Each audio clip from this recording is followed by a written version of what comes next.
Hi guys, this is Ruby with MRV Financial. Thank you so much for joining us on this beautiful monthly for our topic of the week. As always, please don't forget to follow us, like, subscribe, and share with your family members as we look forward to add value to your financial house. We are on Facebook, Anchor, Spotify, and YouTube. Let's get on with our topic of the week. For our today's topic of the week, it's going to be FICA, Medicare, and Social Security. What are they? What do they mean to me? And when do I get to use them? FICA is the Federal Insurance Contribution Act, and it's composed of Social Security and Medicare. What does this mean to you? Social Security is basically an investment policy, an insurance policy that you're going to use at the age of 65 or when you choose to retire. Medicare is going to be your medical insurance policy at retirement age. So what happens is as you are working, your employer is contributing 6.2% towards your Social Security, and you are contributing 6.2% towards your Social Security. Between both of them, every paycheck, they're putting in 12.4% towards your Social Security.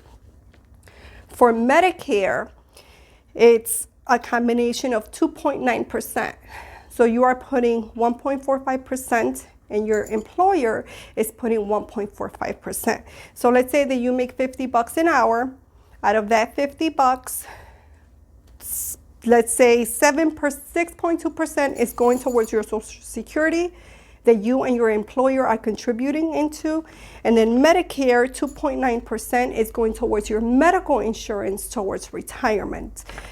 This is throughout your working career. Let's say you work for the 45 years and you come to retirement age and you have invested in other vehicles, retirement vehicles, like a 403B or 401k or whatever other investment vehicles you have.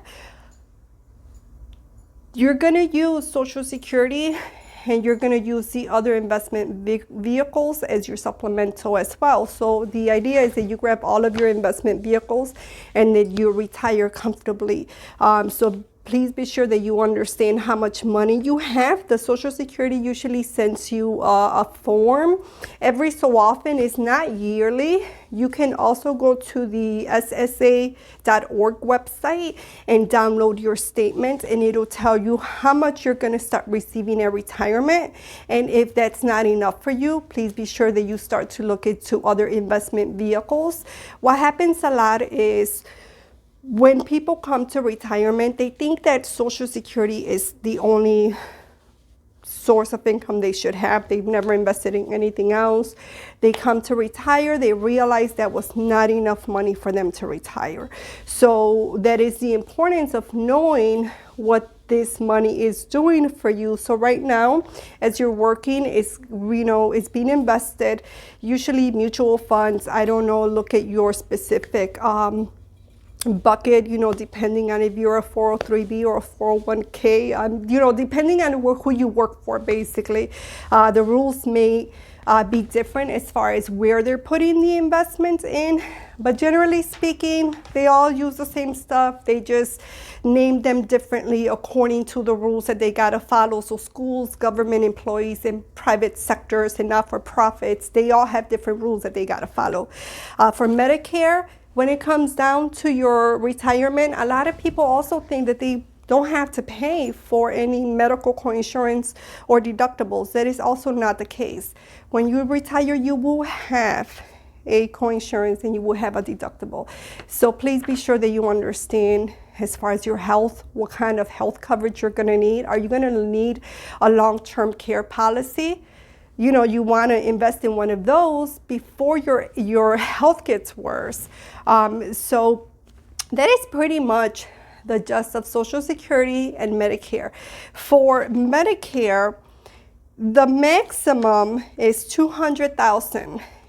Once you start to make $200,000, your contribution amount, the 2.9% that I was talking about, it's actually going to be added in another 0.9% because obviously you're making more money now.